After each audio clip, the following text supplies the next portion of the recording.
नमस्ते, मैं ललित कुमार चौबीसा और आप सभी को गुरु पूर्णिमा के पावन पर्व की बहुत बहुत हार्दिक शुभकामनाएं सकता हूं। हम जानते हैं आज का दिन बहुत ही पावन और महत्व रखने वाला है, क्योंकि हम सब जानते हैं जीवन निर्माण के हमें अगर उपयुक्त बनना है, हमें जीवन में कुछ प्राप्त करना है, जीवन की सही दिशा जाननी है, तो उसके पीछे जो मार्ग का काम करते हैं वो होते हैं गुरु। गुरु कौन? गुरु यानी कि जो लघु नहीं है और जो लघु को गुरु बनाता है वह गुरु है। इसीलिए हम जानते हैं कि गुरु पूर्णिमा का हमारे भारतवर्ष में यानी कि या यूं कहें कि संपूर्ण विश्व में गुरु पूर्णिमा का एक अलग ही महत्व है। गुरु पूर्णिमा को हम सब जानते हैं कि इसे व्यास पूर्णिमा भी कहते हैं। व्यास पूर्णिमा क्यों? क्योंकि हम जानते हैं व्रत की जो सबसे बड़ी जीवा होती है, हम सब पढ़े हैं और जानते हैं व्रत की जो सबसे बड़ी जीवा होती है वो उसका व्यास होती है। और व्यास यानी कि एक तरह से सबसे बड़ी जीवा है, तो जो बड़ा है यानी कि पूर्ण है। इसलिए जो जीवन में पूरी तरह से पूर्ण है वह गुरु है। इसलिए गुरु पूर्णिमा को व्यास पूर्णिमा कहा जाता है। गुरु का जीवन में इतना महत्व है कि किसी महान शख्स ने यह बहुत ही प्यारा श्लोक गाया है कि गुरु ब्रह्मा गुरु विष्णु गुरु देवो महेश्वर गुरु साक्षात परम ब्रह्म तस्मै श्री गुरुवे नमः। यानी कि गुरु का जीवन में इतना महत्व है कि उन्हें ब्रह्मा विष्णु और महेश भगवान के बराबर दर्जा दिया गया है। ऐसे गुरु के चरणों में मैं वारंवार प्रणाम करता हूं। तो गुरु महिमा का वर्णन इस श्लोक के माध्यम से ही हम समझ चुके हैं। फिर भी हम देखें तो रियल अर्थों में गुरु आज के समय में कौन हो सकते हैं? तो जिस प्रकार किसी निर्जीव वस्तु को ऊपर उठाने के लिए किसी सजीव वस्तु की आवश्यकता होती है, जिस प्रकार किसी निर्जीव वस्तु को ऊपर उठाने के लिए किसी सजीव वस्तु की आवश्यकता होती है, उसी प्रकार जीवनहीन और पशुतुल्य बने मानव को जीवन निर्माण की ओर उपयुक्त बनाने के लिए, उसे सही दिशा देने के लिए, उसे पशुतुल्य से उसे एक सच्चा मानव बनाने के लिए जिस व्यक्ति की आवश्यकता होती है वो व्यक्ति विशेष गुरु होता है। तो गुरु का जीवन में हम सबके बहुत महत्व है। ये जानते हैं कि कोई भी व्यक्ति अपने जीवन में कितने भी बड़े ओहदे पर चले जाए, कितने भी बड़े पद को वो प्राप्त कर ले, जीवन में कितना भी वो शिक्षा ग्रहण कर ले, लेकिन वह कहीं ना कहीं अपने जीवन की जो शुरुआत करता है वो एक विद्यार्थी के रूप में करता है। इसलिए उस विद्यार्थी को तैयार करने वाले गुरु होते हैं।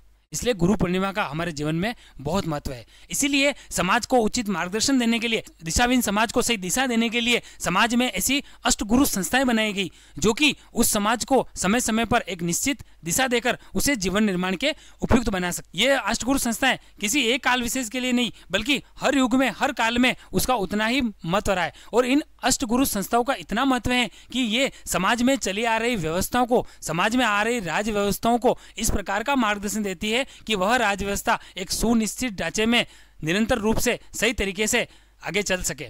तो ऐसी अष्टगुरु संस्थाओं को आइए हम सब समझते हैं।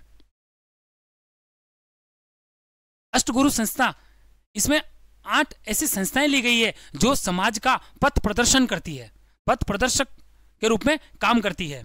उसमें सबसे पहली जो हमारी संस्था आती है वो आती है, इसमें जो सबसे पहले हमारी जो संस्था आती है, इसमें जो सबसे पहली जो संस्था आती है हमारी वह आती है पालक। और पालक नाम सुनते ही हम सब समझ चुके हैं। पालक यानी कि जिन्होंने हमें जीवन दिया है, जिनकी वजह से आज हम इस धरती पर है, जो हमारा पालन पोषण करते हैं और हमारे जीवन में जीवन की हर एक आवश्यकताओं की जो पूर्ति करते हैं और हमें आगे बढ़ाते हैं, वो होते हैं पालक। और वैसे पालक कौन है हम सब समझ गए हैं, वो है हमारे माता पिता। तो हमारे जीवन के सबसे सच्चे गुरु और सबसे पहले जो गुरु हैं वो है हमारे माता पिता। तो आज के दिन उनको याद करने का दिन है, उनके प्रति सच्चे अर्थों में कृतज्ञता व्यक्त करने का दिन है। और जिस प्रकार उन्होंने बचपन में मेरी हर एक चीज़ को समझा, मेरी हर एक आवश्यकताओं को समझा, और उन्होंने भले ही अपने जीवन की सुख सुविधाओं को कम कर लिया और दुख में रहे, लेकिन हमें अनुकूल परिस्थितियां दी, तो हमारा भी अब कर्तव्य बनता है कि हम हमारे माता पिता को उनके वृद्ध जीवन में, और जब हमें उनको जब हमारी सच्ची आवश्यकता लगती है तब हम उनके पास रहे और उनके लिए सच्ची कृतज्ञता व्यक्त करें। वैसा आज के दिन समझने का जो दिन है वो गुरु पूर्णिमा का दिन है। तो आज के दिन हम सच्चे अर्थों में माता पिता के चरणों में कृतज्ञता व्यक्त करते हैं। और इनका महत्व किसी एक युग में नहीं है, हम जानते हैं इनका महत्व तो हम बातों में कह ही नहीं सकते। ये तो माता पिता का वर्णन तो अवर्णनीय है और हर युग में उनका उतना ही महत्व रहा है। इसलिए आज के दिन सच्चे अर्थों में हम देखें तो अष्टगुरु संस्था में सबसे पहला जो स्थान रखा गया है वो माता पिता का रखा गया है। दूसरा हम बात करें तो वो गुरु होते हैं हमारे शिक्षक। हम सब पढ़ने वाले हैं और हम पढ़ते हैं और हम जानते हैं कि हमारी जो पढ़ाई लिखाई होती है वो किसी न किसी गुरु के मार्गदर्शन में होती है और गुरु के सानिध्य में रहकर ही हम हमारे सच्चे अर्थों में हमारी शिक्षा ग्रहण करते हैं। और शिक्षा का महत्व भी हमसे दोहराए, शिक्षा का महत्व भी हमसे अछूता नहीं है। शिक्षा का महत्व हर युग में उतना ही रहा है। चाहे भगवान राम के जीवन की शिक्षा काल ले लो, चाहे भगवान कृष्ण के समय की शिक्षा व्यवस्था ले लो, चाहे वैदिक काल की शिक्षा ले लो, चाहे आधुनिक काल की शिक्षा ले लो, शिक्षा का महत्व जीवन में उतना ही रहा है। क्योंकि हम जानते हैं जो शिक्षक होते हैं वो सच्चे अर्थों में विद्यार्थी को इस प्रकार से तैयार करते हैं कि वे जीवन निर्माण के उपयुक्त बनकर अपने आप को एक सही दिशा की ओर, एक सही मार्ग की ओर ले जा सके। तो जीवन को सही दिशा और दशा देने के लिए जो प्रेरणा का काम करते हैं वो हमारे शिक्षक करते हैं। तो शिक्षकों को भी आज के दिन हम याद करते हैं। उसके बाद हम बात करें तो वो आता है हमारे वृत्तपत्र। वृत्तपत्र में हमारे जितने भी न्यूज़पेपर हो गए, हमारे जितने भी मैगजीन्स हो गए, हमारे समाचार पत्र हो गए, वो सभी हमारे वृत्तपत्र के अंदर आते हैं। तो हम जानते हैं समाचार पत्रों के अंदर भी ऐसी प्रेरणास्पद स्टोरियाँ आती है, प्रेरक प्रसंग आते हैं और जीवन निर्माण के उपयुक्त बनाने वाली कहानियाँ आती है और छोटे छोटे ऐसे प्रसंग आते हैं जिनको हम हमारे जीवन में उतार कर हमारे दैनिक जीवन में उनका उपयोग करके हम हमारे जीवन को एक अच्छा आदर्श जीवन बना सकते हैं। इसलिए समाचार पत्रों का आज महत्व रहा है। और जीवन कितना भी आगे बढ़ जाए, कितनी भी टेक्नोलॉजी विकसित हो जाए, लेकिन इन समाचार पत्रों का, इन पत्रिकाओं का कितना महत्व है हम सभी हमारे दैनिक जीवन में देखते हैं, सुनते हैं, पढ़ते हैं। तो इनको भी अष्टगुरु संस्था के अंदर रखा गया है। उसके बाद हम देखें तो वो हमारा आता है वांग्मय। वांग्मय का यानी कि हमारा जो भी साहित्य है, हमारे जो वेद हैं, हमारी जो श्रुतियाँ हैं, हमारे उपनिषद हैं, हमारे जो शास्त्र हैं, वो सारे यहाँ पर वांग्मय में लिए गए हैं। और हम जानते हैं वांग्मय के द्वारा इनमें रहे हुए गुणों को, इनमें रहे हुए विचारों को, इनमें रही हुई तेजस्विता हम उठाकर हमारे जीवन में अपनाकर हमारे जीवन को एक सही दिशा दे सकते हैं। तो वांग्मय का भी इन अष्टगुरु संस्थाओं में कितना महत्व है हम सब समझ सकते हैं। और मैं कहीं ना कहीं ये मानता हूँ कि आज की शिक्षा पद्धति में इन वांग्मय को सच्चे अर्थों में हमें अपनाने की जरूरत है। क्योंकि ये जो वांग्मय जब तक विद्यार्थियों के जीवन तक जाएगा, विद्यार्थियों को आंखों के सामने आएगा और वो अपने जीवन में इसे उतारेंगे, तभी वो सच्चे अर्थों में एक आदर्श नागरिक बन सकते हैं। और जब आदर्श नागरिक बनेंगे तो वो देश निर्माण के उपयुक्त बनेंगे और सच्चे अर्थों में एक देश के लिए जो उपयुक्त नागरिक होते हैं, देश के लिए जो सच्चे युवा होते हैं, वैसा वो आदर्श जीवन अपना आदर्श स्थापित कर पाएंगे। तो कहीं ना कहीं वांग्मय को भी आज की शिक्षा पद्धति में जोड़ने की महती आवश्यकता है। उसके बाद हम देखें तो वो हमारे 5th नंबर पे जो आता है वो आता है हमारा सिनेमा और नाटक। और सिनेमा नाटक का भी हर काल की तरह इस काल में भी महत्व है, हम सभी जानते हैं। क्योंकि सिनेमा के द्वारा व्यक्ति को ऐसे ऐसे प्रस्तुतिकरण सामने रखे जाते हैं ताकि उस सिनेमा के द्वारा जो व्यक्ति जो प्रदर्शन करता है उस प्रदर्शन में रही हुई अच्छी बातों को उठाकर हम हमारे जीवन में उसको चरितार्थ कर सकते हैं। और हम जब जानते हैं भी बहुत सारी बातें जो किताबों में होती है, बहुत सारी बातें जो हमें महत्व की लगती है, लेकिन हम उसे जीवन में अपनाने के लिए हमें जो कहीं ना कहीं वो प्रेरणास्पद नहीं लगती होगी, लेकिन सिनेमा एक ऐसा प्रस्तुतिकरण होता है जिसके माध्यम से हम हजारों लोगों में, लाखों लोगों में अच्छे रहे हुए विचारों को प्रस्तुत करके उन्हें डेमो के रूप में लोगों तक पहुंचाते हैं। तो सिनेमा का भी आज के जीवन में महत्व है। और इसके साथ में जो आता है वो आता है नाटक। क्योंकि नाटक के द्वारा भी बहुत सारी कहानियाँ, बहुत सारे प्रेरक प्रसंग, बहुत सारे लोगों के जीवन में रही हुई अच्छी बातें नाटक के द्वारा जब हमारे सामने प्रस्तुति की जाती है तो उस प्रस्तुतिकरण से हम इतने प्रभावित होते हैं, हम उसमें रही हुई अच्छी बातों को उठाने का प्रयास करते हैं। तो नाटक और सिनेमा का भी आज के युग में अष्टगुरु संस्था के अंदर महत्व रखा गया है। उसके बाद हम देखें तो वो आता है हमारा 6 नंबर पे वक्ता। वक्ता यानी कि जो अपने वक्तव्य के द्वारा लोगों को प्रभावित करता है, अपने वक्तव्य के द्वारा, अपने वक्तव्य में जिस प्रकार का प्रस्तुतिकरण वो लोगों के सामने प्रस्तुत करना चाहता है, उस प्रस्तुतिकरण के द्वारा वो सामने वाले के अंदर विचारों का हस्तांतरण करता है। तो वक्ता को भी अष्टगुरु संस्था में रखा गया है। वक्ता का महत्व तो हम सब जानते ही हैं।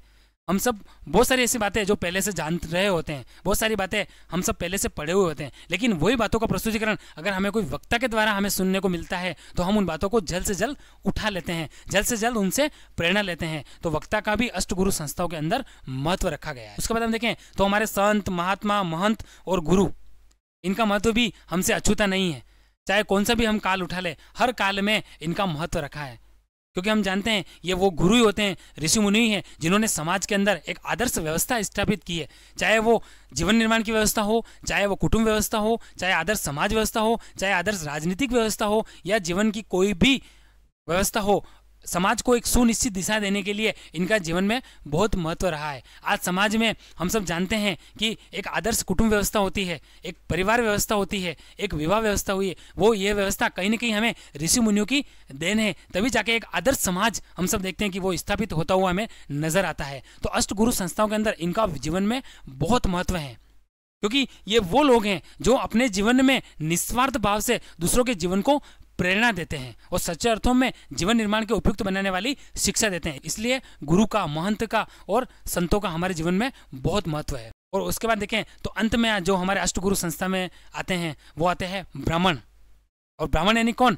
जो ब्रह्म का ज्ञान रखता है वह ब्राह्मण है, जिसके जीवन में तेजस्विता है, जिसके जीवन में कुछ कर गुजरने की ताकत है। और अहम ब्रह्मास्मि जैसे श्लोक को चरितार्थ करने वाला जो सच्चे अर्थों में कोई व्यक्ति है तो वो है ब्राह्मण। इसलिए ब्राह्मणों को अष्टगुरु संस्था में लिया गया है। और हम जानते हैं कि समाज में जितने भी अच्छे विचारों का जो पथ प्रदर्शन करते हैं और अपने ज्ञान का, अपने वैदिक ज्ञान का, मंत्रोच्चार का और जीवन में रहे हुए अच्छे बातों का जो ये ज्योतिष विद्या और मंत्रोच्चार और शास्त्रों में रहे हुए अच्छे विचारों को जो लोगों तक पहुंचाने का काम करते हैं वो ये ब्राह्मण करते हैं।